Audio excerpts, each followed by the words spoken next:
நல்ல தகப்பனே, எங்கள் சர்வ வல்லமை உள்ள ஆண்டவரே, இந்த அருமையான மதியான வேலைக்காக மட்டும் நன்றி கிருபை உள்ள கரத்தில் தாழ்த்துகிறோம்.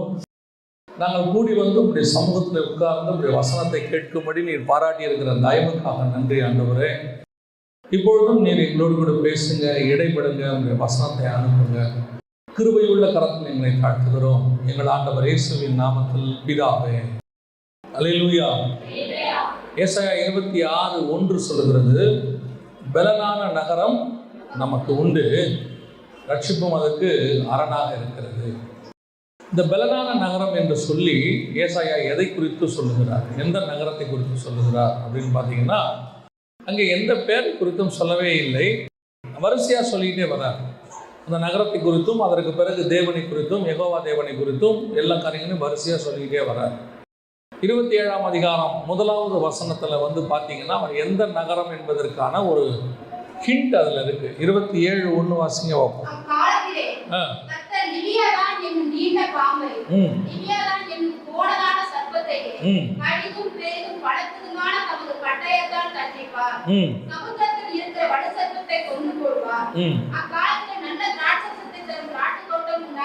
இது எதை பற்றி சொல்லப்பட்டிருக்கு அப்படின்னு பார்த்தீங்கன்னா, பிசாசினுடைய அழிவுக்கு பிறகு நடக்கிற சம்பவம்.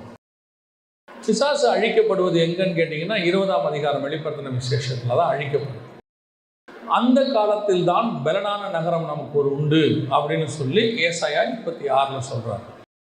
பிசாசு அழிக்கப்பட்ட பிறகு இருக்கிற பலனான நகரம் எது அப்படின்னு பார்த்தீங்கன்னு சொன்னால் 21ஆம் அதிகாரம் வெளிப்படுத்தின விசேஷத்தில் புதிய எருசலேமை குறித்து சொல்லுகிறது, மணவாட்டி சபையை குறித்து சொல்லுது. மணவாட்டி சபையை தான் அங்கே புதிய எருசலேமை தான் அங்கே நகரமாக சொல்லப்படுகிறது. அப்போ இயேசு கிறிஸ்து பிசாசை ஜெயித்த பிறகு, அதாவது நரகத்தில் தள்ளப்பட்ட பிறகு ஒரு நகரம் இறங்கி வருகிறது என்று வசனம் சொல்லுது. இங்கேயே நீங்கள் நல்லா கவனித்து பார்த்தீங்கன்னு சொன்னால் 26-27 அந்த நகரத்தை குறித்தும் பிசாசு ஜெயிக்கப்படுவதை குறித்தும் சொல்லப்படுது. அப்போ 26ஆம் அதிகாரத்தில் சொல்லப்பட்டிருக்கிற பலனான நகரம் என்று சொல்லக்கூடியது எது அப்படின்னு கேட்டீங்கன்னு சொன்னால், வரப்போகிறதான புதிய எருசலேம் என்று, அதாவது உங்களுக்கும் எனக்கும் வாக்குத்தத்தம் பண்ணப்பட்ட, இன்னும் சொல்ல போனால் நீங்களும் நானுமாய் இருக்கிற, ஏன்னா அது பேர் வசனம் என்ன சொல்லுது, 21ஆம் அதிகாரம் 7-9 வசனங்கள் நீங்கள் வாசித்து பார்த்தீங்கன்னா வசனம் என்ன சொல்லுதுன்னா, நீ வா, ஆட்டுக்குட்டியானவருடைய மனைவியாகிய மணவாட்டியை நான் உனக்கு காண்பிப்பே என்று சொல்லப்பட்டிருக்கு. அந்த இடத்துல ஒரு நகரத்தை குறித்து சொல்லப்படுது, அதே நேரத்தில் மணவாட்டி என்றும் சொல்லப்படுது. இப்போ மணவாட்டி சபை நீங்களும் நானும் தான் மணவாட்டி சபையாக இருக்கிறோம்.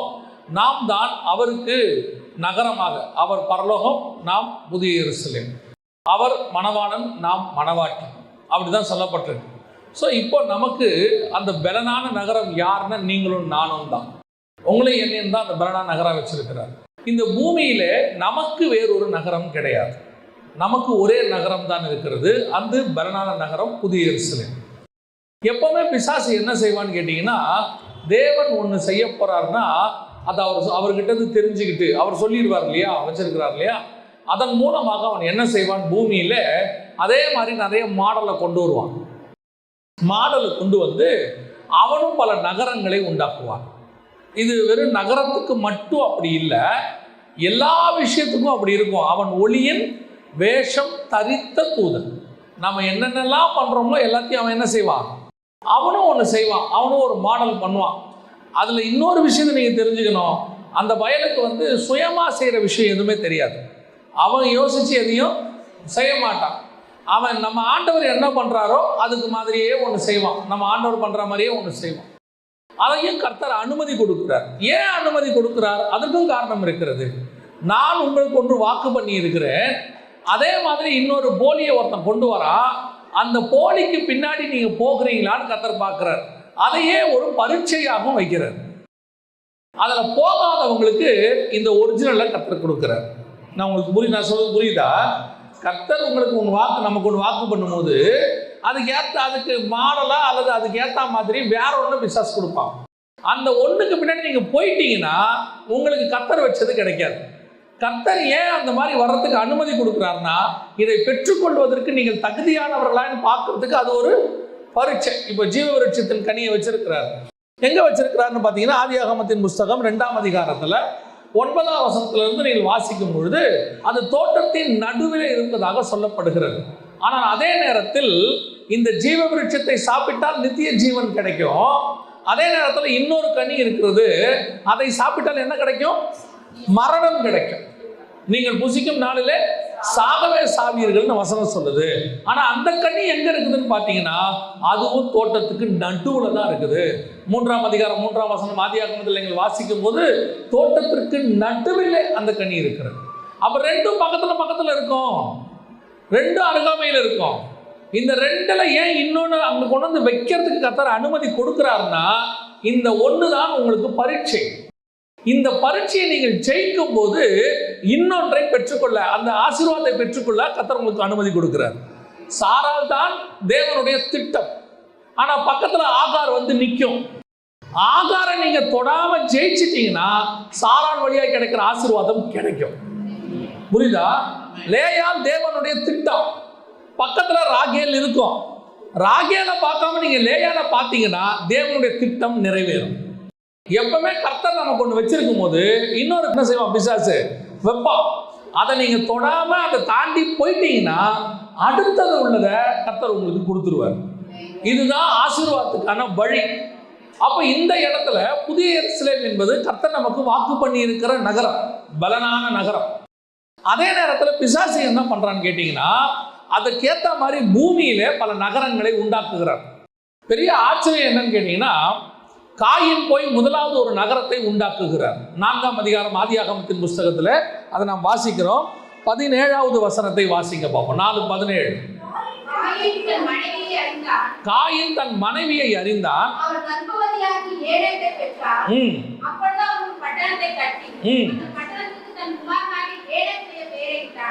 அவன் அப்பொழுது ஒரு பட்டணத்தை கட்டி.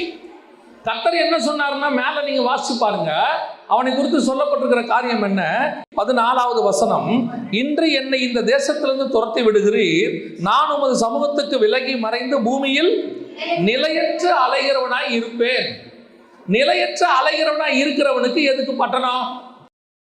ஆண்டவர் சொன்ன வார்த்தை. அதுக்கு முன்னாடி ஆண்டவர் ஒரு வார்த்தை அவனை பார்த்து சொல்றாரு, நீ பூமியில் நிலையற்ற அலைகிறவனாய் இருப்பாய் என்றார். 12வது வசனம், நீ நிலத்தை பயிரிடும் போது அது தன் பலனை இனி உனக்கு கொடாது, நீ பூமியில் நிலையற்று அலைகிறவனாய் இருப்பாய். நிலையற்ற அலைகிறவனாய் இருப்பாய்னு சொல்லிட்டு ஆண்டவர் சொன்ன பிறகு திருப்பி சொல்றாரு, இந்த பூமி உனக்கு பலன் கொடுக்காது, நீ போய் எதுவும் அங்க விதைக்காத, விதைச்சா உனக்கு என்ன கிடைக்காது? பலன் கொடுக்காது. ஆனால் நீ நிலையற்ற அலைகிறவனா இருக்கணும். எதுக்கு இந்த வார்த்தையை சொல்றாரு? நீ நிலையற்ற அலைகிறவனா இருந்து அதுக்கப்புறம் ஒண்ணு வரலன்னு தெரிஞ்ச உடனே திருப்பி நீ எங்க வரணும்? தேவன் கிட்டையே வரணும். அப்போ உனக்கு ஆண்டவர் என்ன பண்ணுவாரு? பழைய ஆசீர்வாதத்தை கொடுக்க வல்லமை உள்ளவராக இருக்கிறார். ஆனா இவன் என்ன பண்ணிட்டான் தெரியுமா? நிலையற்ற அலைகிறவனா இருப்பாய்னு சொன்ன உடனே பிசாசு இவன் மூலமா அவன் திட்டத்தை நிறைவேற்றான். இவன் போய் ஒரு பட்டணத்தை கட்டுகிறான். அகதியா இருக்க வேண்டியவனுக்கு பட்டணம் இருக்க கூடாது. இன்னைக்கு ஆண்டவர் நமக்கு இந்த பூமியில எதுவும் இல்லைன்னு சொன்ன பிறகு, இந்த பூமி சொந்தம் இல்லைன்னு சொன்ன பிறகு, இந்த பூமியிலிருந்து நாம் எல்லாருமே ஒரு நாள் புறப்பட்டு போய் தேவனை சந்திக்க போகிறோம் என்று சொன்ன பிறகு, இந்த பூமியை சுதந்திரிக்க வேண்டும் என்கிற எண்ணம் இருக்குல்ல, நான் சொல்றதை நீங்க சரியா புரிஞ்சுப்பீங்கன்னு நான் நினைக்கிறேன். இந்த பூமியில நமக்கு என்ன தேவையோ அதை கர்த்தர் கொடுக்கிறார். ஆனால் நீங்களும் நானும் இந்த பூமியை பொறுத்த வரைக்கும் நிலையற்று அலைந்து திரிகிறவர்கள். நாம் அகதியாக இருக்கிறோம். ஒரு நாள் வரும், நமக்கு ஒரு பட்டணம் உண்டு, அது பலனான நகரம். அந்த நகரத்துக்கு தான் கர்த்தர் நம்மை கொண்டு போக போகிறார். நாம் இருக்கிற இந்த நகரம் இருக்கு பாருங்களேன், அதை நீங்க வந்துட்டு பட்டுக்கோட்டையா வச்சுக்கோங்க, தஞ்சாவூரா வச்சுக்கோங்க, தமிழ்நாடா வச்சுக்கோங்க, உலகத்துல இருக்கிற எந்த பட்டணமா வேணா வச்சுக்கோங்க. ஆனால் எந்த பட்டணமும் நிலையானது அல்ல. இது இங்க வாழ்றதுக்கு கர்த்தர் நமக்கு கொடுத்தது. இந்த பட்டணத்தை பொறுத்த வரைக்கும் நமக்கு, நான் சொல்றது இந்த பட்டணம் இதல்ல, இந்த பூமி, இதை பொறுத்த வரைக்கும் இதில் எதுவும் நிலை அல்ல. கர்த்தர் எதுக்கு இங்க கொடுத்திருக்கிறாரு? நீ அலைஞ்சு திரி. இஸ்ரவேல் ஜனங்களை தேவன் நினைச்சிருந்தாருன்னா ஒரு 2 நாள்ல ஒரே நாள்ல எங்க கொண்டு போயிருக்கலாம்? கானானுக்குள்ள கொண்டு போயிருக்கலாம். ஆனால் கானானுக்குள்ள கொண்டு போகிறதுக்கு முன்னாடியே வனாந்தரத்தில் வச்சு பிரமாணத்தை கொடுக்குறாரு. ஆண்டவர் என்ன நினைச்சிருக்கலாம்? நீங்க போங்கப்பா, உங்க இடத்துக்கு போன பிறகு நான் என்ன செய்யறேன்? கொடுக்கலாம். இல்லை, கர்த்தருடைய திட்டம் என்ன தெரியுமா? நீ எகிப்திலிருந்து கானானுக்கு போகிற இந்த பிரயாணம் இருக்குது இல்லையா, இதுதான் நீ வரப்போகிற நமக்கு ஒரு பாடமாக, பூமியில் நாம் அலைந்து திரிகிறவளா இருக்க போறோன்றதுக்கான பாடம். அவங்க 40 வருஷம் சுத்தினாங்க. அந்த 40 வருஷத்துல அவங்களுக்கு அங்க பிரமாணம் உண்டு, ஆசாரிப்பு கூடாரம் உண்டு, ஆசாரியன் உண்டு, எல்லாம் உண்டு. ஆனால் எதுவும் நிலையானது அல்ல. எதுவும் நிலையானது. ஏன்னா திருப்பி திருப்பி ஆண்டவர் ஒரு வார்த்தையை சொல்றாரு, மலையிலே நான் உனக்கு காண்பித்த மாதிரியின்படி. இது மாடல். இப்ப நீ இன்னைக்கு பூமியில வச்சிருக்கிறது எல்லாமே மாடல். அதே மாதிரி பிசாசு ஒரு மாடலை உண்டாக்குறான். இப்ப பாருங்க, 4ஆம் அதிகாரம் நீங்க ஆதியாகமத்தின் புஸ்தகத்தை திருப்பி கொள்ளுங்க. இங்கேயும் ஒரு மாடலை பிசாசு உருவாக்குறான் பாருங்க. 4ஆம் அதிகாரம் 20 வாசிங்க. இப்போ பட்டணத்துக்குள்ள என்ன வந்துருச்சு? கூடாரம் வந்துருச்சு. ஃபர்ஸ்ட் பட்டணத்துல என்ன வந்துருச்சு? கூடாரம் வந்துருச்சு. அடுத்து 22 வாசிங்க.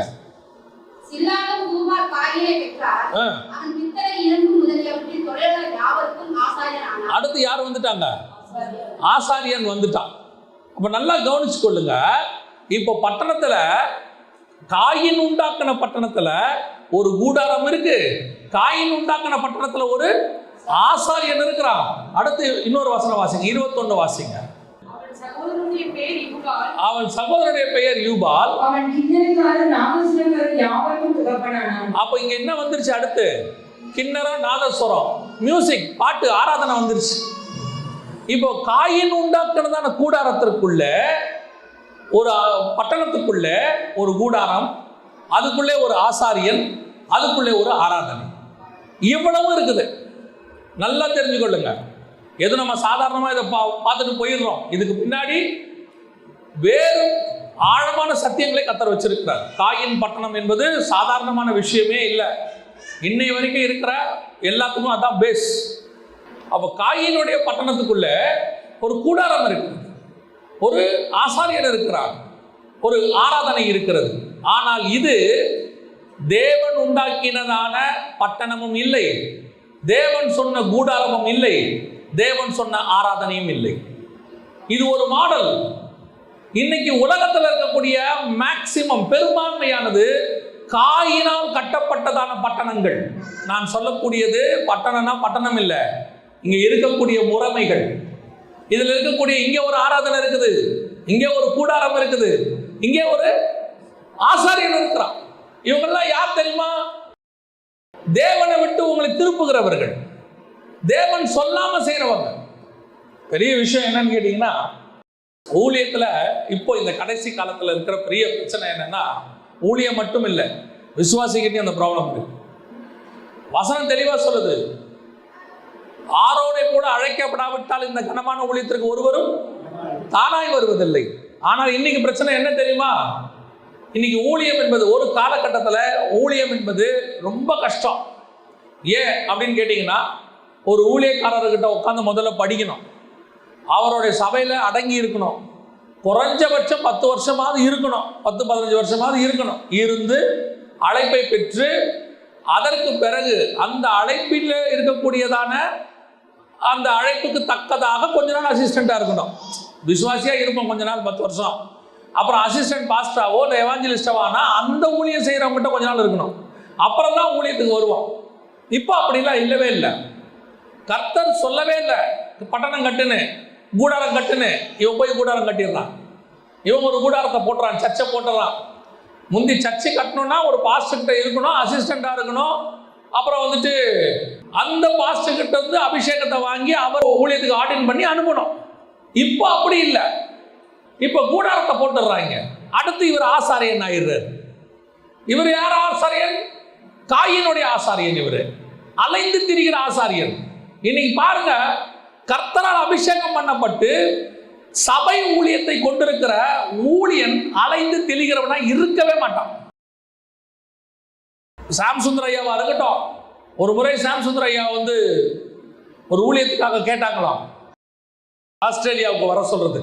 அவர் சொன்னாரா, தம்பி நான் ஊழியத்துக்கு வரேன், திங்கட்கிழமை வருவேன், சனிக்கிழமை காலையில் கொண்டு வந்து விட்டுறணும்னாராம். அவர் சொன்னாங்களா, ஐயா நடுவில் ஞாயிற்றுக்கிழமையே வரலையேன்னாங்களாம். அவர் சொன்னாரா, சனிக்கிழமை காத்திருப்பு கூட்டம், நான் என் சர்ச்சுக்கு வந்துடணும், ஞாயிற்றுக்கிழமை ஆராதனை நான் இருக்கணும், யார் பிரசங்கம் பண்ணாலும் ஆராதனையில் நான் இருக்கணும், ஏன் சபையை விட்டு நான் எங்கேயும் என்ன செய்ய மாட்டேன், போக மாட்டேன். இதுதான் உண்மையாய் ஆசாரிப்பு கூடாரம் நடத்துகிற ஆசாரியனுடைய வேலை. இதுதான் ஆரோனின் முறைமையின்படி அழைக்கப்பட்டவன். அவன் கூடாரத்தை விட்டு பிரியா. வசனம் சொல்லுது, யோசுவா என்கிற வாலிபனும் ஆசாரிப்பு கூடாரத்தை விட்டு, ஒரு விசுவாசியே கூடாரத்தில் உட்கார்ந்துருக்கான். விசுவாசி சொல்றான், சண்டே ஆராதனையை விட்டு நான் போக மாட்டேன் எங்கேயும், சண்டே ஆராதனைக்கு என் சர்ச்சில் நான் இருப்பேங்கிறா. இன்னைக்கு நிறைய காயினுடைய ஆசாரியர்கள் இருக்கிறாங்க, சபையை விட்டுட்டு அலைஞ்சு திரிகிற கூட்டம். நீ முதலில் கூடாரத்தை எங்கே போட்டு இருக்கிறாய்? தேவன் சொன்ன இடத்துல கூடாரம் இருக்குதா, இல்ல காயினுடைய பட்டணத்துக்குள்ள கூடாரம் இருக்குதா? காயின் கூடாரத்தில் இருக்கிறவர்கள், அலைந்து திரிகிற வேண்டிய இவர்கள் இன்னைக்கு கூடாரத்தை போட்டு விட்டு உட்கார்ந்து இருக்கிறார்கள். அவர்களுக்கு காயினுடைய கூடாரத்தில் இவர்கள் எல்லாம் என்னவா இருக்கிறார்கள்? ஆசாரியனா இருக்கிறார்கள். இந்த ஆசாரியனை கர்த்தர் ஒரு நாளும் அக்செப்ட் பண்ண மாட்டார். அப்படியே நீ இன்னொன்னு சொல்றேன், ஒருவேளை நீங்க கர்த்தருடைய அழைப்பு இல்லாம வந்து இந்த கூடாரத்துல கையை வச்சுட்டீங்கன்னு வச்சுக்கோங்க, இது ஹை வோல்டேஜ். இந்த ஊழியம் இருக்க சர்வசாதாரணமா நினைச்சிடப்படாது. ஏன் தெரியுமா? நீங்க உலகத்துல யாரை வேணாலும் எஜமானா வச்சுக்கலாம், யாரை வேணாலும் எஜமானா வச்சுக்கலாம். நீங்கள் எஜமான அவருக்காக இருக்கும் போது, உலகத்தில் இருக்கிற போது, இந்த ஆள் இல்லாட்டி இன்னொரு ஆள்னு போயிடலாம், இந்த வேலை இல்லாட்டி இன்னொரு வேலைன்னு போயிடலாம். ஆனால் நீங்கள் எப்போ உங்களை அறியாமலேயே இயேசு கிறிஸ்து தான் எஜமானு தேர்ந்தெடுத்து ஊழியத்துக்கு வந்துட்டீங்களோ, கையை வச்சிங்கன்னா திருப்பி எடுக்க விட மாட்டார். ஏன் தெரியுமா? கலப்பையில் கையை வச்சுட்டு என்ன செய்யக்கூடாது, திரும்பாக இருக்கணும். நீயா வந்து வச்சுட்ட, நான் உன்னை கூப்பிடல, ஆனால் நீ என்ன செஞ்சாய, ஐயோ நான் ஊழியம் பண்ற ஆண்டவரே வந்து வச்சுட்டேன், சந்தோஷம், வந்துட்டேன், ஓகே ரைட். எங்களுக்கும் அறுப்பு மிகுதி, ஆட்கள் குறைவு, நாங்களும் வச்சுட்டோம், ஓகே ரைட், வா. வச்ச கையை எடுக்கப்படாது. வந்துட்டல, இது ஹை வோல்டேஜ். இதுல வந்துவிட்டு இங்க வந்து உட்காந்துக்கிட்டு கொஞ்ச நாள் கழிச்சு இங்க இருந்து பின்னாடி போலாம், இன்னொரு இடத்துல போயிடலாம், அப்படியே அலைஞ்சு திரியலாம். கர்த்தர் பார்த்துக்கிட்டே இருப்பாரு. முன்னிலைமை பார்க்கலாம், உன் பின்னிலைமை ரொம்ப மோசமா போயிடும். அதான் ரொம்ப உண்மை. ரொம்ப கேர்ஃபுல்லா இருந்து கொள்ளுங்க. இன்னைக்கு கடைசி காலத்துல காயினுடைய கூடாரத்துக்குள் ஒரு ஆசாரியன் இருக்கிறார். இங்கே அதுதான் நடந்துகிட்டு இருக்குது. நிறைய விசுவாசிகளுக்கு சொல்றேன், உங்களை ஒரு சபையில கர்த்தர் வச்சாரா, ஒரு ஊழியக்காரன் கையில கொடுத்தாரா, கடைசி வரைக்கும் அந்த ஊழியக்காரன் கையில இருந்து விசுவாசியாகி இருந்து சீஷனாகி நீங்கள் ஒரு ஊழியக்காரனாய் வெளியே போயிடணும். அதுதான் கர்த்தர் உங்களை அழைச்ச அழைப்பு. நான் சொல்றது உங்களுக்கு புரியுதா?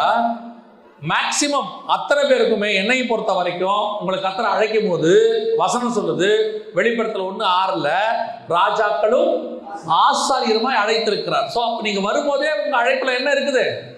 ஆசாரியத்துவம் இருக்கு. நீங்களும் ஊழியம் செய்யணும், எவாஞ்சலிஸ்ட் ஊழியமாவும் செய்யணும். சுவிசேஷம் உங்கள் மேல் விழுந்த, நீங்க யாரும் இங்க சும்மா உட்காந்துட்டு போறதுக்கு வரல. சிலருக்குலாம் என்ன தெரியுமில்ல, ஏதோ சண்டே சர்ச்சுக்கு வந்துட்டு போயிட்டோம்னா வேலை முடிஞ்சு, 6 நாள் வேலைக்கு போயிட்டோம், ஒரு நாள் சர்ச்சுக்கு வந்துட்டோம். ஏன்னா அவங்களுக்கு சர்ச்சுக்கு வந்துட்டு போறது வந்து மத கடமை, ரிலீஜியஸ் வேலை. ஞாயிற்றுக்கிழமையான சர்ச்சுக்கு வந்துட்டு போனோம், யாரை எங்க சொன்னாங்கன்னு தெரியல, ஞாயிற்றுக்கிழமை சர்ச்சுக்கு வந்தா பரலோகத்துக்கு போயிடலாம்னு நினைச்சுக்கிட்டு இருக்கிறாங்க.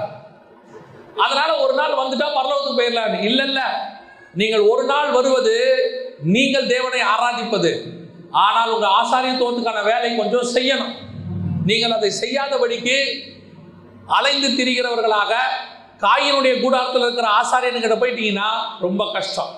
இன்னொரு பெரிய விஷயம் பாருங்க, இந்த காயின் கட்டினதான அந்த பட்டணமும் காயின் கட்டினதான அந்த கூடாரமும் எங்க இருக்குது பாருங்களேன். அதான் இருக்கிறதுல ரொம்ப பிரச்சனை. ஆதியாகமத்தின் புஸ்தகம் 4ஆம் அதிகாரம் 11வது வசனம் வாசிங்க.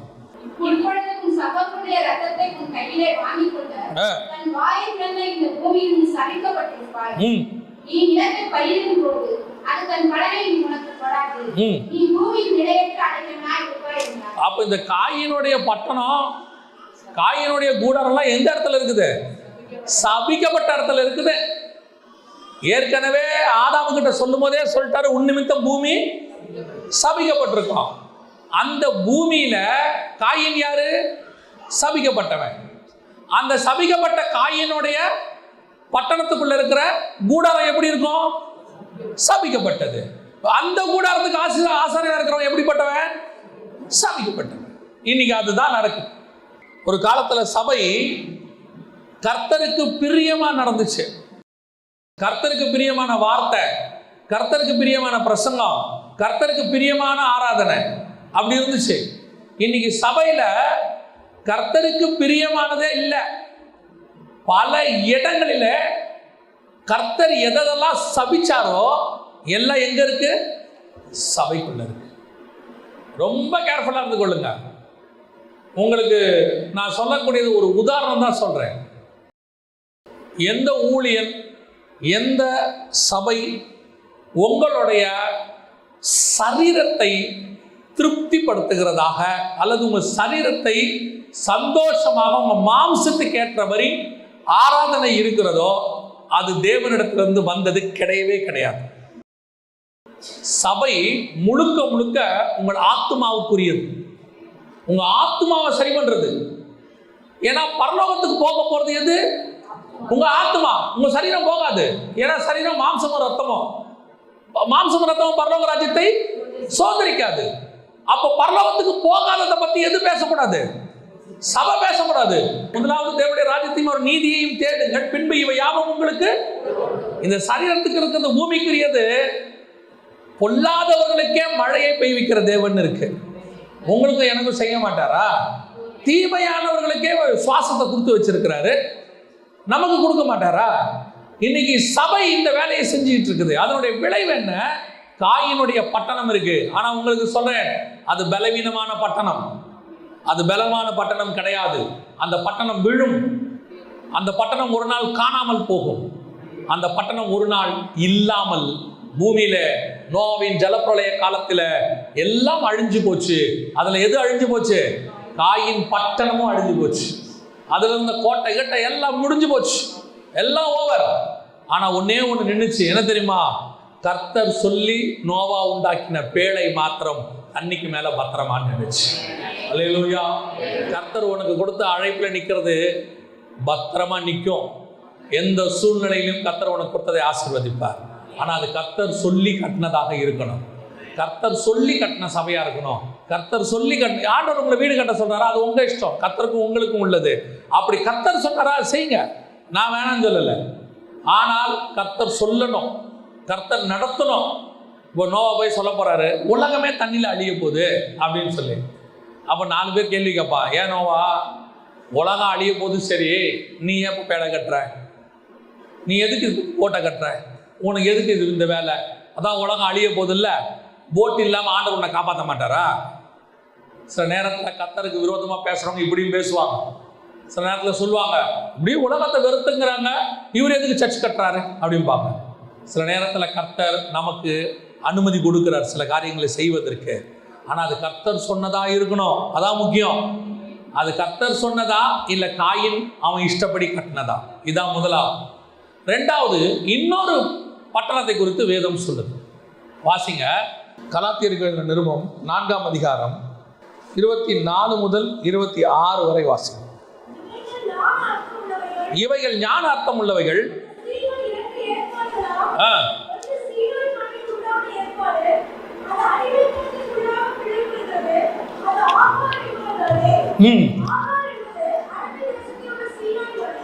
ஆகார் என்பது அரபி தேசத்தில் உள்ள சீனாய் மலை. அந்த ஆகார் இப்பொழுது இருக்கிற எருசலேமுக்கு சரி. போதும். இப்ப அவர் எதை பத்தி பேசுறாரு? இந்த வசனத்தை நல்லா புரிஞ்சுக்கோங்க. அவர் எதை பத்தி பேசுறாரு? நியாயப்பிரமாணத்தை பத்தி பேசுறாரு. நியாயப்பிரமாணம் எதுக்கு அடையாளமா இருக்குதான்? பூமியில் இருக்கக்கூடியதான எருசலேம் நகரத்திற்கு அடையாளமாக இருக்கிறது அப்படின்னு சொல்றாரு. அப்போ அந்த இடத்துல நல்லா கவனிங்க. இப்ப இந்த இடத்துல பூமியில் இருக்கிற எருசலேம், பூமியில் இருக்கிற எருசலேம் எப்பொழுது யாரால் கொண்டு வரப்பட்டது? அந்த எருசலேமுக்குள்ள என்ன இருக்கு? இது காயின் கட்டின பட்டணம். ஆனா எருசலேம் யார் கட்டின பட்டணம் தெரியுமா? எருசலேம் யார் கட்டினது? வாசிங்க, 2 சாமுவேல் புஸ்தகம் 5ஆம் அதிகாரம் 7வது வசனம் வாசிங்க. ஆனாலும் தாவீது சீயோன் கோட்டையை பிடித்தான். அது தாவீதின் நகரமாயிற்று. அதுக்கு முந்தின வசனத்தை வாசிங்க 6ல இருந்து. தேசத்தில் குடியிருக்கிற எபூசியரின் மேல் யுத்தம் பண்ண. இந்த எபூசியர் யார் தெரியுமா? வாசிங்க 1 நாளாகமத்தின் புஸ்தகம் 11ஆம் அதிகாரம் 4வது வசனம் வாசிங்க.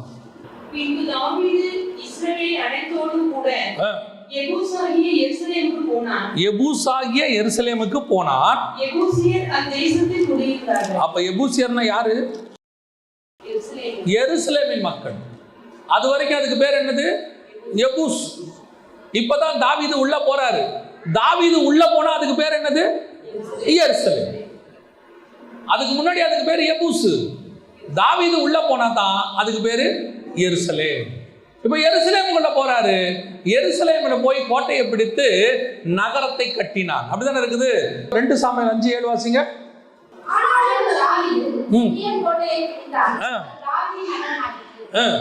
அடுத்த வசனமும்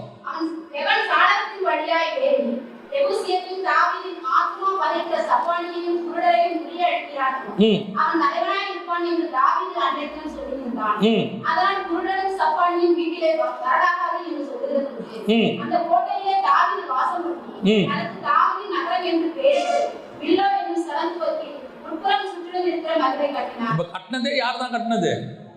தாவீது தான் கட்டுறாரு. அது உள்ள ஒரு கோட்டையை உண்டாக்கி அது உள்ள போய் நகரத்தை கட்டி அது அழகா வசனம் சொல்லுது, தாவீதின் நகரம் என்று அதற்கு பேரிட்டு. இப்பதான் காயினுடைய நகரம், இது தாவீதின் நகரம். தாவீதின் நகரத்துக்கு பேரு, அதோடைய அர்த்தம் எருசலேம். அது எதுக்கு அடையாளமாக இருக்குதுன்னா, கலாத்தியர் சொல்லுது அது நியாயப்பிரமாணத்துக்கு அடையாளமாக இருக்கிறது. இப்ப தாவீதின் நகரத்துக்குள்ளேயும் என்ன இருக்குது? இப்ப நல்லா கவனிச்சு கொள்ளுங்க. தாவீது நகரத்துக்குள்ள என்ன இருக்குது? ஒரு கூடாரம் இருக்குது. வாசிங்க 2 சாமுவேலின் புஸ்தகம் 6ஆம் அதிகாரம் 17வது வசனம் வாசிங்க.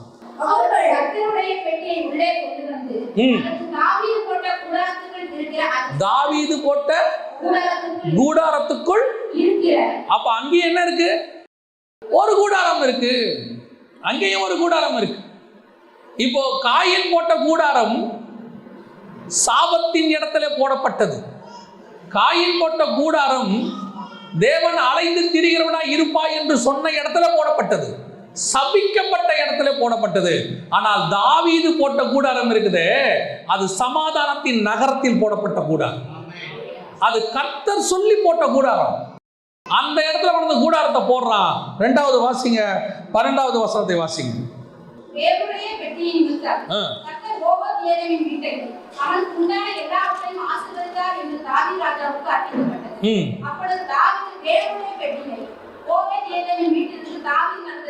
தாவீதின் நகரத்திற்கு.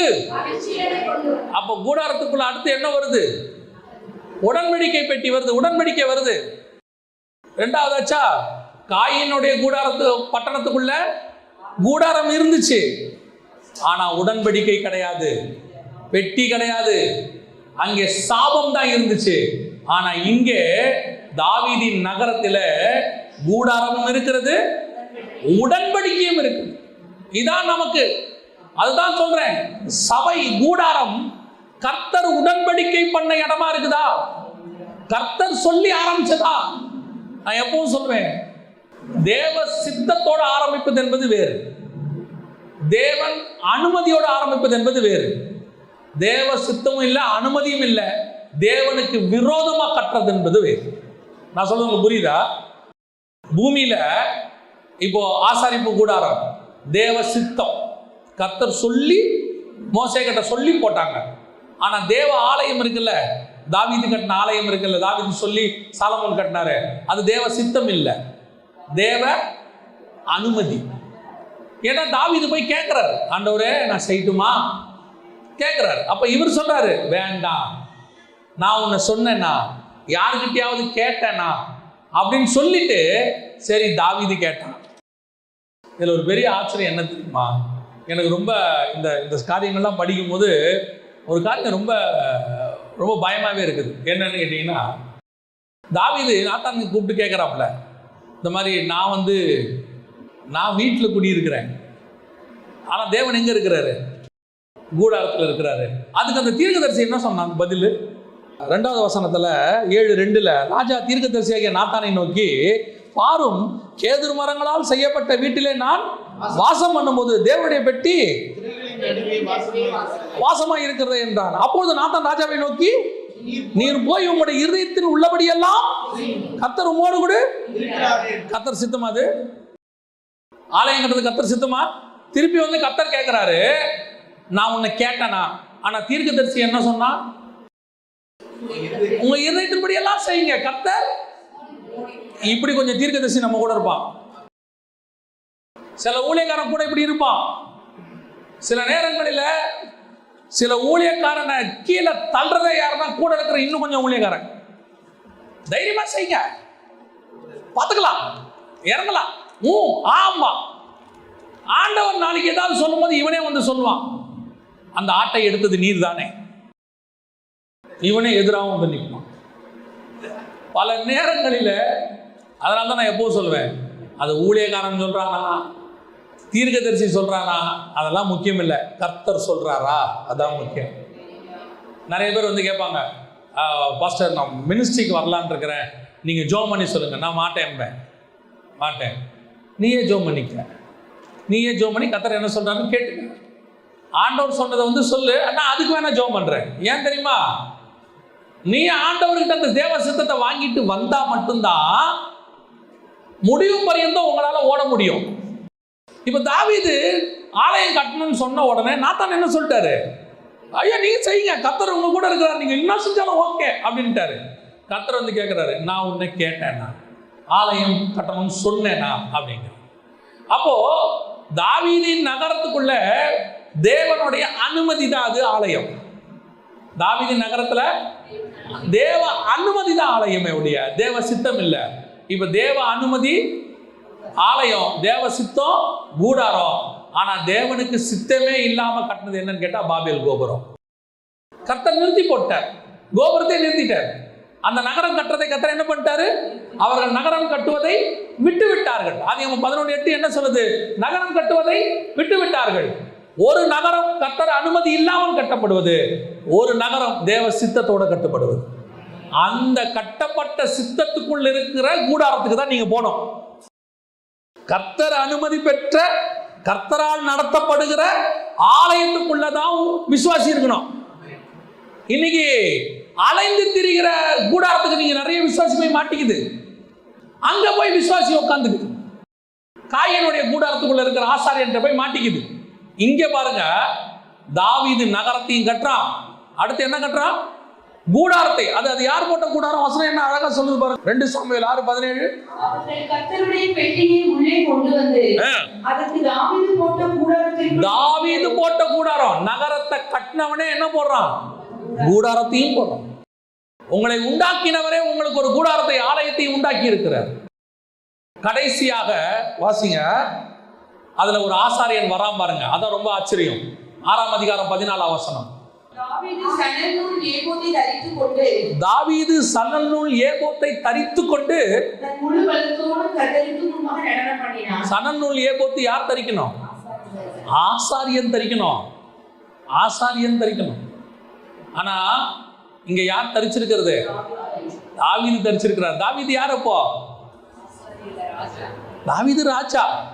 ஆனா ட்ரெஸ் என்ன ட்ரெஸ்? ஆசாரிய ட்ரெஸ். இதோட அர்த்தம் என்ன தெரியுமா? அவர் ராஜாவாகவும் இருக்கிறார், ஆசாரியனும் இருக்கிறார். ஏன் தாவீது அங்க நடந்து வந்தான் தெரியுமா? இதே ரோட்ல தான் 1000 வருஷம் கழிச்சு இதே ரோட்ல தான் ஆசாரியனும் ராஜாவுமாக கழுதையின் மேல இயேசு எருசலேமுக்குள் வந்தார். Same place.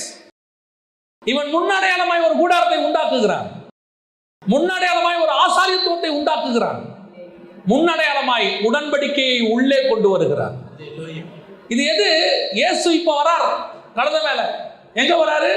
எருசலேமுக்குள்ள வராரு. இயேசு ராஜ வஸ்திரம் தரிச்சிருந்தாரா? இல்ல.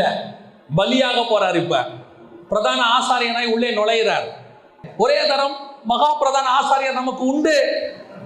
அப்ப ஆசாரியர் உள்ளே நுழைகிறாரு. ஆனா கூப்பிடுறவன் என்ன சொல்லி கூப்பிட்டான் அவரை? அத்தனை பேர் என்ன சொல்லி கூப்பிட்டான்? யூதருக்கு ராஜாவே வாங்க. இப்ப இவர் வராரு ஆசாரிய ட்ரெஸ் போட்டுக்கிட்டு. ஆனா மீகா என்ன சொன்னாங்க? இஸ்ரவேலின் ராஜா. இப்ப புரியுதா? சேம் சீன், ஒரே சம்பவம். 1000 வருஷத்துக்கு முன்னாடி, 1000 வருஷத்துக்கு பின்னாடி. இப்போ இவர் கூடாரத்துக்குள்ள நுழையிறார். ஆனா கொண்டு வரது என்ன தெரியுமா? உடன்படிக்கை பெட்டி. இப்போ இயேசு வராரு. அவர் எதுக்கு தெரியுமா உள்ள வராரு எருசலேமுக்குள்ள? அன்னைக்கு நைட்டு கொண்டு வந்து சொல்றாரு, இதை வாங்கி புசியுங்கள், இதை வாங்கி பருகுங்கள், இது உங்களுக்காக சிந்தப்படுகிற என்னுடைய ரத்தமாய் இருக்கிறது, புதிய உடன்படிக்கையாக இருக்கிறது. அங்க உடன்படிக்கை பெட்டி வருது, இங்கேயும் உடன்படிக்கை பெட்டி உள்ளே வருது. இந்த கூடாரத்துக்குள்ளதான் நீங்களும் நானும் இருக்கணும். இப்ப புரியுதா? நீங்க நானும் எந்த நகரத்துல இருக்கணும்? இந்த மாதிரி ஒரு நகரம், காயின் நகரத்துக்குள்ள இருக்கிறோம். இன்னைக்கு நிறைய சர்ச்சு காயின் நகரத்துக்குள்ள இருக்குது. அலைந்து திரிகிற சர்ச், சபிக்கப்பட்ட இடத்துல இருக்கிற சர்ச். ஆசாரியன் யாரு? இரும்பு பித்தளைக்கு ஆசாரியன். ஆசாரிப்பு கூடாரத்தில் இரும்பும் கிடையாது, பித்தளையும் கிடையாது. தெரியுமா உங்களுக்கு? ஆசாரிப்பு கூடாரத்தில் பொன்னும் வெள்ளியும் வெண்கலம் தான். இன்னைக்கு இரும்பு பித்தளைக்கு ஆசாரியன் இருக்கிறான். ஆனால் நீங்களும் நானும் பொன்னுக்கும் வெண்கலத்துக்கும் ஆசாரியர்கிட்ட இருக்கிறோம். இதுக்கு பின்னாடி ஆவிக்குரிய சத்தம் இருக்கு. அந்த பொன் என்பது பரிசுத்தாவின் அபிஷேகத்தை குறிக்கிறதான காரியம். அவர் சொல்லுவாரு, பசும் பொன்னினால் மூடு. பசும் பொன்னினாலே உடன்படிக்கை, அந்த மண்ணா வைக்கப்பட்ட பொற்பாத்திரம் செய்யணும். இதெல்லாம் என்ன அர்த்தம்ன்றீங்க? ஒவ்வொன்றத்துக்கு பின்னாடியும் ஒரு அர்த்தம் இருக்கு, ஆவிக்குரிய அர்த்தம் இருக்கு. மண்ணா வைக்கப்பட்ட பொற்பாத்திரம் என்னது? பரிசுத்த ஆவியினால் நமக்கு கொடுக்கப்படுகிற புதிய உடன்படிக்கை, புதிய வார்த்தை. இயேசு கிறிஸ்துவுக்கு அப்புறம் வந்துச்சு பாருங்க, பரிசுத்த ஆவியானவர் இறங்கி வராரு பாருங்க. அதுக்கான அடையாளம் அதைத்தான் இயேசு சொன்னார், ஜெயம் கொள்ளுகிறவன் எவனோ அவனுக்கு மறைவான மன்னாவை கொடுப்பேன். சோ உங்களுக்கு எனக்கு கர்த்தர் அபிரிதமான ஆசீர்வாதத்தை வச்சிருக்கிறார். நீங்க தயவு செய்து காயினுடைய கூடாரத்தில் போய் மாட்டிக்காதீங்க. நான் இப்போ உங்களுக்கு சொல்றேன், இந்த காயின் கூடாரத்துல கிண்ணறம், நாதஸ்வரம் எல்லாம் இப்போ பயங்கர உச்சத்தில் இருக்குது. ஆட்டம் பாட்டம் பயங்கரமா இருக்குது. ரொம்ப கேர்ஃபுல்லா இருந்து கொள்ளுங்க. சபிக்கப்பட்டவர்கள் இவர்கள் ஒரு சந்ததியை நாசமாக்கி கொண்டிருக்கிறார்கள். உங்க பிள்ளைகளையும் சொல்றேன், ஆவிக்குரிய சத்தியத்தில் இருக்கிற சபைக்குள்ள மட்டும் வச்சிருங்க. சத்தியம் பேசுற இடத்துல பிள்ளை வரட்டும். உங்க பிள்ளை ஒன்றும் பெரிய ஃபேண்டசியா மாடர்னா இருக்கணும்னு அவசியம் இல்லை. தேவனுக்குள்ள இருந்தா போதும். உங்க பிள்ளைக்கு இருக்கிற மாடர்ன், உங்க பிள்ளைக்கு இருக்கக்கூடியதான இந்த ஆட்டம் பாட்டம்லாம் ஒரு வயசுக்கு அப்புறம் போயிடும். ஆனா இது எதுவும் பரலோகத்துக்கு வராது. ஆனா உன் பிள்ளைக்குள்ள போடுற வசனம் உன் பிள்ளையுடைய ஆத்மாவை கொண்டு போய் பரலோகத்துல சேர்த்துரும். வாலிபன் எதனால் தான் வழியை சுத்தம் பண்ணுவான் தெரியுமா? ஆட்டத்தினால் அல்ல, பாட்டத்தினால் அல்ல, விசில் அடிக்கிறதுனால அல்ல, கூக்குரலினால் அல்ல. வாலிபன் எதனால் தன் வாழ்க்கையை சுத்தம் பண்ணுவான்? எதனால? கர்த்தருடைய வசனத்தின்படி தன்னை காத்துக் கொள்ளுகிறதுனால. உங்க பிள்ளைக்கு வசனத்தை கொடுங்க. பெற்றோருக்கு, இன்னைக்கு பெற்றோருக்கு அப்படி இருக்கிறாங்க. இந்த மாதிரி ஃபேண்டசியா இருக்கிற, அப்படியே ஜாலியா இருக்கிற, ஆடுகிற பாடுகிற சபைக்கு போறதுன்னா பெற்றோருக்கும் இஷ்டம். என்ன அம்மா அப்பாவும் சேர்ந்து ஆடுது. சபை என்பது எங்கெங்கெல்லாம் பைபிள்ல ஆடுறாங்களோ அங்கங்கெல்லாம் பிரச்சனை வரும். எங்கெங்கெல்லாம் ஆடுறாங்களோ அங்கங்கெல்லாம் பிரச்சனை வரும், கண்டிப்பா வரும். அது மிரியாம் ஆடினதாக இருக்கட்டும், அது இஸ்ரவேல் ஜனங்கள் புசித்து குடித்து விளையாட எழுந்திருச்சுக்கிறதாக இருக்கட்டும், அல்லது தாவீது ஆடின இடமா இருக்கட்டும், எங்க வேணாலும் இருக்கட்டும், ஆடுற இடத்துலலாம் பிரச்சனை வரும். உங்களுக்கும் சொல்றேன், உங்களுடைய கூடாரம் எந்த கூடாரம்னு பாருங்க, உங்க ஆசாரியன் யாருன்னு பாருங்க, உங்களுடைய உடன்படிக்கை பெட்டி அங்க இருக்கான்னு பாருங்க. அதான் ரொம்ப முக்கியம். நான் சொல்றது வெறும் கம்யூனியன் மட்டும் இல்ல, நான் சொல்ற உடன்படிக்கை வேறு. தாவீது கொண்டதான் பாருங்க ஒரு உடன்படிக்கை. இயேசு எருசலேமுக்குள்ள வரும்போது உடன்படிக்கை வந்துச்சு பாருங்க. அந்த மாதிரி சபை மனவாட்டி தேவனோடு கூட உடன்படிக்கை பண்ண மனவாட்டியா இருக்கணும். அந்த சபையில தான் நீங்கள் நான் இருக்கணும். ஏதோ உலகத்தோடு கூட தொடர்புடைய காயினுடைய கூடாரத்துக்குள்ள இருந்தீங்க, ஒரு நாள் உங்களுடைய கூடாரம் ஒளிஞ்சு போகும். கடைசியாய் அதே வசனத்துல கலாத்தியர்ல இன்னொரு நகரத்தை பத்தி சொல்லி முடிக்கிறார் பாருங்க. நம்ம முடிப்போம், வாசிங்க. கலாத்தியர்கள் நிருபம் 4ஆம் அதிகாரம் 25வது வசனத்தை வாசிங்க. ஆகார் என்பது அரபு தேசத்தில் உள்ள சீனாய் மலை. அந்த ஆகார் இப்பொழுது இருக்கிற எருசலேமுக்கு சரி. இவள் தன் பிள்ளைகளோட கூட அடிமைப்பட்டிருக்கிறாளே. மேலான எருசலேமோ சுயாதீனம் உள்ளவள். அப்ப இரண்டாவது வரப்போற நகரத்தை பத்தி தான் அவர் பேசுறார். இந்த நியாயப்பிரமாணம் தாவீது வந்தது மாடல். திருப்பியும் சொல்றேன், ஆசாரிப்பு கூடாரம் மாடல், தாவீது வந்தது மாடல். இதோடைய ஒரிஜினல் ஒன்று இருக்குது. அந்த ஒரிஜினல் யார் தெரியுமா? இயேசு கிறிஸ்து தான் அந்த ஒரிஜினல் ஆசாரியர். அவரோடு கூட சேர்ந்து ஒரு கூடாரம் ஒன்று வரப்போகுது, ஒரு நகரம் ஒன்று வரப்போகுது. ஃபர்ஸ்ட் அது எந்த நகரம்? வாசிங்க, வெளிப்படுத்தின விசேஷம் 21ஆம் அதிகாரம் 10வது வசனம் வாசிங்க. பெரிதும் உயரமுமான ஒரு பர்வதத்தின் மேல் என்னை ஆவியில் கொண்டு போய் தேவனுடைய மகிமையை அடைந்த எருசலேமாகிய பரிசுத்த நகரம் பரலோகத்தை விட்டு தேவனிடத்திலிருந்து இறங்கி வருகிறதை எனக்கு காண்பித்தார். இதுதான் ஏசாயா சொன்ன பலமான நகரம். நீங்களும் நானும் தான் அந்த நகரம். நீங்களும் நானும் தான் மணவாட்டியாய் மாறி கிறிஸ்துவோடு கூட இறங்கி வரப்போகிறோம். இப்போ புரியுதா? காயினுடைய கூடாரம் ஒன்று இருக்கு, காயினுடைய நகரம் இருக்கு, அது அழிகிறது. அது உள்ள இருக்கிற கூடாரம் அழியும், அது உள்ள இருக்கிற ஆசாரியன் அழிவான், அது உள்ள இருக்கிற ஆராதனைகள் அழியும். ஏன்னா அது சபிக்கப்பட்டது. அதே நேரத்தில் தாவீதின் நகரத்தில் ஒரு கூடாரம் இருக்கு, தாவீதின் நகரத்தில் ஒரு உடன்படிக்கை பெட்டி இருக்கு. தாவீதின் நகரத்தை கட்டினவரே அதுக்கு ஆசாரியனாகவும் இருக்கிறான். அது மாடல்.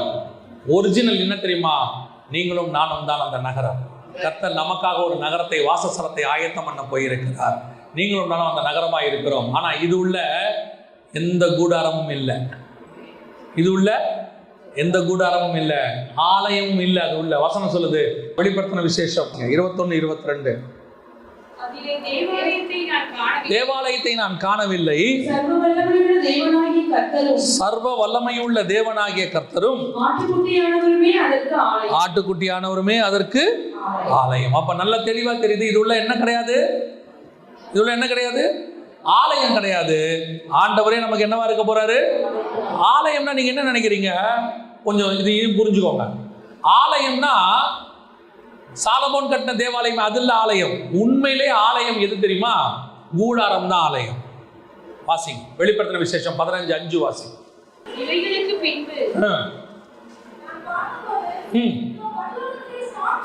பரலோகத்திலே சாட்சியின் கூடாரமாகிய ஆலயம் திறக்கப்பட்டது. அப்போ பரலோகத்துல ஆலயம் என்று சொல்லப்படுவது எதை சொல்லப்படுது?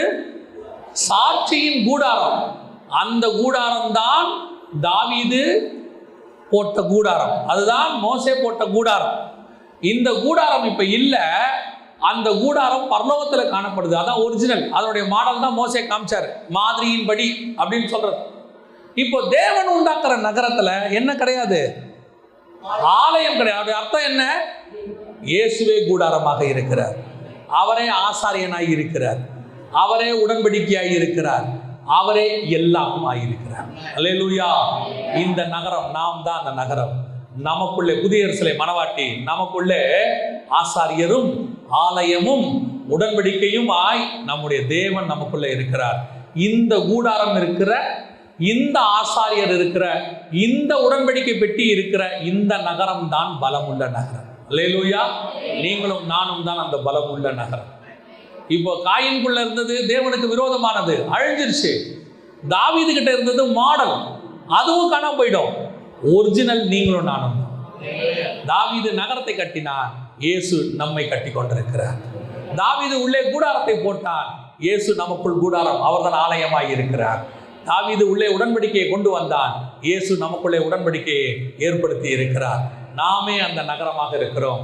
நம்மை பார்த்து தான் பைபிள் சொல்லுது பலமான நகரம் என்று சொல்லுது. அப்ப நீங்கள் நானும் எப்படிப்பட்டவங்களா இருக்கணும் பாருங்க, இல்லையா? அந்த மணவாளனுக்கு மணவாட்டி. தாவீது கட்டின நகரம் தேவன் உண்டாக்கின நகரம். தாவீது கட்டின நகரத்துக்கே இவ்வளவு வைராக்கியம். இன்னைக்கு வரைக்கும் எருசலேம் எப்படி இருக்கு? உலகத்துல பயங்கர போராட்டம், விட்டு கொடுக்க மாட்டேங்கிறார் ஆண்டவர். இன்னைக்கும் எருசலேமுக்கு சண்டை நடக்குது, ஒரு இன்ச்சு கூட தர மாட்டேங்கிறார் ஆண்டவர். எருசலேமை, சகரியா புஸ்தகத்தில் சொல்றார் 12, எருசலேமை கிளப்புகிற யாவரும் நாசம் அடைவார். எருசலேமுக்காக கர்த்தர் வைராக்கியம் கொள்றார். இந்த மாடல் எருசலேமுக்கே கர்த்தர் இவ்வளவு வைராக்கியம் பாராட்டுவாரானால் மேலான எருசலேமாகிய உங்களுக்கும் எனக்கும் கர்த்தர் எவ்வளவு வைராக்கியம் பாராட்டுவார். அழிந்து போகிற நகரத்திற்கே கர்த்தர் இவ்வளவு வைராக்கியம் பாராட்டுவாரானால் அழியாத நகரமாகிய மனவாட்டியாகிய உங்களுக்கும் எனக்கும் கர்த்தர் எவ்வளவு வைராக்கியம் பாராட்டுவார். ஆனா உங்களுக்கும் எனக்குள்ள கூடாரமாகிய ஆலயமாகிய தேவன் இருக்கணும், உடன்படிக்கை இருக்கணும். இது உள்ள எது இருக்க கூடாதுன்னு ஒண்ணு இருக்கு. அதை மாத்திரம் சொல்லிட்டு நான் முடிக்கிறேன். வாசிங்க வெளிப்படுத்தின விசேஷம் 21ஆம் அதிகாரம் 27வது வசனத்தை வாசிங்க.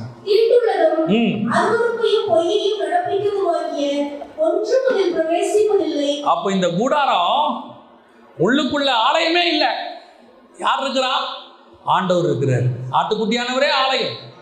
இந்த கூடாரத்துக்குள்ள உடன்படிக்கை பெட்டி இல்ல, இயேசுவே இருக்கிறார் உடன்படிக்கை பெட்டியா. அப்ப இந்த நகரமாகிய நீங்களும் நானும் புதிய எருசலேம் மனவாட்டிக்குள்ள கர்த்தர் எதிர்பார்க்கிறது என்னவா? தீட்டுள்ளதும், தீட்டுனா என்ன தெரியுமா? தமிழ்ல அப்படி இருக்குது, இங்கிலீஷ்ல எப்படின்னா அன்கிளீன், அசுத்தமானது, அசுத்தமானதும் அருவருப்பையும் பொய்யையும் நடப்பிக்கிறதுமாகிய ஒன்றும் அதில் பிரவேசிப்பதில்லை. Not even a single one. கர்த்தருக்கு பிரியமில்லாத ஒன்றும் அதில் இருக்காது. அப்படின்னா நீங்க நானும் எப்படிப்பட்ட மனவாட்டியா இருந்தா பலமான நகரமா இருப்போம் பாருங்க. ஆண்டவர் அந்த வாய்ப்பு கொடுத்திருக்கிறார், உங்களையும் என்னையும் செலக்ட் பண்ணியிருக்கிறார். யோசிச்சு பாருங்க, இப்ப அவர் நம்மளை உருவாக்கிட்டு இருக்கிறாரு. ஒரு நாள் பரலோகத்திலிருந்து நாம் இறங்கி வந்து அப்படியே மனவாட்டி நகரமாக நிற்போம். எஸ்தரை கொண்டு போய் ரெடி பண்ணிட்டு இருக்கிறாங்க. ஒரு நாள் ராஜா கூப்பிடுவாரு, எஸ்தர் போகணும். அவ சொல்றா, இன்னும் என்னை அவர் அழைக்கவில்லைன்னு. ராஜா கூப்பிடும் போது போனோம். ஆனா எஸ்தர் எப்படி போகணும் தெரியுமா? ராஜா கூப்பிடும் போது வெயிட் பண்ணுங்க, நான் குளிச்சுட்டு வந்துறேன்னு சொல்லக்கூடாது. ராஜா எப்போ கூப்பிட்டாலும் தீட்டுள்ளதும் அருவருப்பையும் ராஜாவுக்கு பிரியமில்லாத எதுவும் இல்லாம அவர் ரெடியா காத்துக்கிட்டு இருக்கணும். அதான் வசனம் சொல்லுது, கல்யாணம் வஸ்திரம் தரித்தவளாய். எப்ப கூப்பிட்டாலும், இப்ப பாருங்க, ராஜா கூப்பிடுறாரு, கூப்பிடவே இல்லை. ஆனா எஸ்தர் போறா. எப்படி போறா தெரியுமா? வசனம் சொல்லுது, ராஜ வஸ்திரம் தரித்தவளா. So you must be ready. தீட்டுள்ளதும் அருவருப்பையும் அப்பப்போ கிளீன் பண்ணிட்டே இருக்கணும். வரும், மாம்சத்தில் இருக்கிற வரைக்கும் சில போராட்டம் வரும். கண்களின் இச்சை ஜீவனத்தின் பெருமை, மாம்சத்தின் இச்சை வரும். அதை தள்ளி விடணும். வருமா தள்ளி விடணும். சில பலகீனங்கள் வீழ மாதிரி வரும், தள்ளி விட்டுட்டு ஓடிடணும். ஏன் தெரியுமா? இந்த பலகீனம் 10 நிமிஷம், அரை மணி நேரம், ஒரு ராத்திரி. ஆனால் கர்த்தர் நமக்கு வச்சிருக்கிற ஆசீர்வாதமோ நித்தியம். இந்த அற்ப சந்தோஷத்துக்காக நித்தியத்தை இழக்க முடியாது பாருங்க. நீ பலமுள்ள நகரம். உன் பலகீனம் காயின்ல இருக்கும், உன் பலகீனம் உனக்குள்ள இருக்கக்கூடாது. காயின் நகரத்துக்குள்ள பலகீனமான கூடாரம் இருக்கும், மோசமான ஆசாரியன் இருப்பான், கர்த்தர் அருவருக்கிற ஆராதனை இருக்கும், அது சபிக்கப்பட்டிருக்கும். தாவீதின் நகரமாகிய அதற்குள்ள கர்த்தர் சொன்ன ஒரு கூடாரம் இருக்கும், கர்த்தர் சொன்ன உடன்படிக்கை இருக்கும், கர்த்தர் சொன்னதான காரியங்கள் அங்கே நடக்கும். ஆனால் அதோடைய ஒரிஜினல் நீங்களும் நான். அப்ப நாம ஆயத்தமா இருக்கிறோமா? தீட்டுள்ளதும் அருவருப்பையும் பொய்யும் நடப்பிக்கிறதுமாகிய ஒன்றும் நமக்குள்ள இல்லையா? நம்ம ஆராய்ந்து பண்ணி பார்ப்போமா? இவ்வளவு ஆசீர்வாதம் இருக்குது. பலமுள்ள நகரமா இறங்கி வர போறோம். ஆட்டுக்குட்டியானவரே ஆலயமா இருக்க போறாரு, அவரே நமக்கு உடன்படிக்கை இருக்க போறாரு. இன்னும் வசனம் சொல்லுது, நகரத்திற்கு வெளிச்சம் கொடுக்க சூரியனும் சந்திரனும் அதற்கு வேண்டுவதில்லை, ஆட்டுக்குட்டியானவரே அதற்கு விளக்கு. கூடாரத்துக்குள்ள என்ன இருந்துச்சு? 7 கிளை உள்ள பொன்குத்து விளக்கு இருந்துச்சு. இப்ப அந்த விளக்கு அங்க இல்ல. அந்த விளக்குக்கு பதிலா இயேசுவே விளக்கா இருக்கிறார். ஆட்டுக்குட்டியானவரே நமக்கு பிரகாசம். அப்படின்னா உங்களுக்கு எனக்கு எவ்வளவு பெரிய ஆசீர்வாதம். உங்களுக்கு ஆண்டவர் நல்ல கூடாரத்தை கொடுத்துருக்கிறார். இப்போ அந்த கூடாரத்துக்குள் தங்கி இருங்க. காயின் கூடாரத்துக்கு போயிடாதீங்க. நீங்களும் நானும் பலமுள்ள நகரமாய் மாற போகிறோம். அல்லேலூயா. நம்ம ஜெபம் பண்ணலாம். அதே சமூகத்தில் எழுந்திருப்போமா? நம்ம எல்லாம் எழுந்து ஆண்டவர் நோக்கி பார்ப்போமா? நாம் தான் அந்த பலமுள்ள நகரம். நம்மளை பற்றி தான் ஏசாயால தீர்க்க தரிசனமாக உரைக்கப்பட்டிருக்கு. பிசாசு ஜெயிக்கப்பட்ட பிறகு இருக்கிற நகரம் நீங்களும் நானும் தான். அப்படின்னா இந்த பலமுள்ள நகரம், பலவீனங்களை எல்லாம் மற்ற நகரங்கள்ல பலகீனம் இருக்கும். காயின் நகரத்துல பலகீனம் இருக்கும், பாபேலுக்குள்ள பலகீனம் இருக்கும். ஆனா நீங்களும் நானும் தேவனால் உண்டாக்கப்படுகிற நகரம். இது பலவீனமானது அல்ல.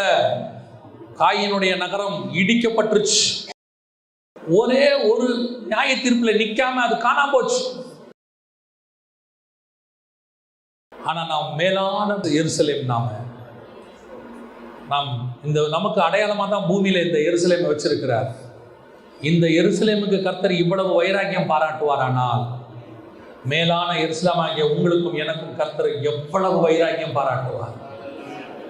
ஒப்பு கொடுப்போம் தேவ சமூகத்தில். ஆண்டவரே, உடைய மனவாட்டியாக, அலங்கரிக்கப்பட்டவளாக, உமக்கு ஏற்ற சூலமித்தியலாக, உமக்கு முன்பாக நிற்க பாத்திரவானாக ஆண்டவரே நாங்கள் எப்பொழுதும் காத்திருக்கிறவர்களாக. ராஜா நீங்க எப்போ கூப்பிட்டாலும் ஓடி வந்துடணும் ஆண்டவரே. ராஜா அழைக்கும் போது வர முடியாதுன்னு சொன்ன வஸ்தி அல்ல நாங்கள். ராஜா கூப்பிடலனாலும் ஆயத்தமா காத்திருக்கிறவர்கள் நாங்கள். வஸ்தி வர முடியாதுன்னு சொல்லிட்டா, ஆனா எஸ்தர் காத்திருக்கிறார். ராஜா இன்னும் என்னை அழைக்கவில்லை. ஒப்பு கொடுப்போமா? நாம அந்த கூட்டம், பலமான நகரம், நமக்குள்ள இயேசு கிறிஸ்து என்கிற ஆலயம் இருக்கிறது. எருசலேமுக்குள்ள கூடாரம் இருக்கிற வரைக்கும் மகிமை இருக்கும். அதான் வசனம் சொல்லுது. கூடாரம் போன உடனே ஏலியின் மருமக சொல்றா, இஸ்ரவேலை விட்டு மகிமை போயிற்று. ஆனா நமக்குள்ள இருக்கிற மகிமை போகாது. ஏன்னா நீங்களும் நானும் மனவாட்டி, நமக்குள்ள ஆலயமாய் அவர் இருக்கிறார். அந்த கூடாரம் நம்மை விட்டு போகாது. அது நித்தியமாய் நமக்குள்ளே இருக்கும். மகிமை போகாது. ஆட்டுக்குட்டியானவருடைய முகத்திலிருந்து பிரகாசம் வீசிக்கொண்டிருக்கிறது. ஒப்பு கொடுப்போமா? நான் அந்த கூடாரமா இருக்கணும் ஆண்டவரே. நான் இந்த உலகத்துல ஃபேமஸான சிட்டியா இருக்க விரும்பல. இந்த உலகத்துல சிட்டியில நான் ஃபேமஸா இருக்க விரும்பல. நான் இந்த உலகத்துல பேர் புகழ் பெற்றவனா இருக்க விரும்பல. எத்தனையோ ஜெயின்ஸ், எத்தனையோ பேர் புகழ் பெற்றவங்க எல்லாம் இன்னைக்கு பூமியில இல்லாம போயிட்டாங்க. அவங்க எலும்பு கூட இந்த பூமியில இல்லை. இப்ப எத்தனையோ ஜெயின்ஸ் காணாம போயிட்டாங்க. எத்தனையோ அறிவாளிகள் இல்லாமல் போயிட்டாங்க. ஆண்டவரே, நாங்களோ என்றால் வரப்போற நகரத்தில் பேர் பெற்றவர்களாக இருப்போம். நாங்கள் ஜீவ கற்களாக இருப்போம். அந்த நகரத்துல எங்கள் அஸ்திவாரத்திற்கு அப்போஸ்தலர்கள் அஸ்திவாரமாக இருப்பார்கள்.